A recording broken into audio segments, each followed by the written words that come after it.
So, I'm going to talk a little bit now about core stability. It's something that gets talked about a lot with our patients coming to us, and it's something that a lot of patients need. But we find it's one of the areas which is applied not quite as well as it needs to. So let me put it into context for you a little bit to start off with. There are two main concerns with core stability. One is the position of our lower back, our lumbar spine, and the second is the function and control of our abdominal wall. We need the two things to work together as a unit. Okay? So two key areas really. First one is this alignment. That's controlled by the position of my pelvis. So if I can control my pelvis movement, that in turn has an effect on my lower back. From there then, I also then need to be aware of the best position for my lower back to be positioned in. So I need my lower back to be in a position what we call neutral. That's when it's lined up with the joints and structures where they can absorb forces and they're not in a position where they're going to get stressed and damaged. Once I have that neutral alignment, then what I'm looking for is for my abdominal wall to do its job. The job of my abdominal wall is to prevent movement in my center. Okay, so this area of my body is designed not to move. It's a point through which I transfer forces.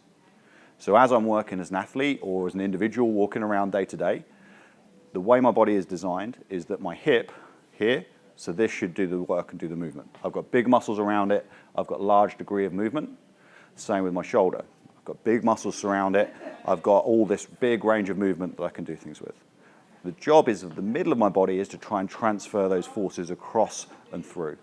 And that, in essence, is core stability. The trick then is that I've got to try and coach someone to the point where they can feel for how to position and how to engage those particular muscles and joints. Now, I can do that with a few series of exercises on the floor. That's no worries at all. And that's where most people stop. They think they can do a plank, which means their core stability is amazing. Now, that's the first step for me.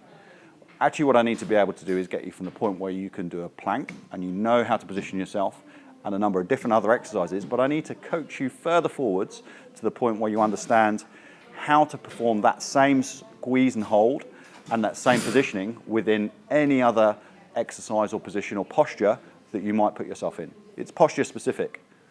So if you get good to the point where you can do it with a plank, you get good with core stability in a plank.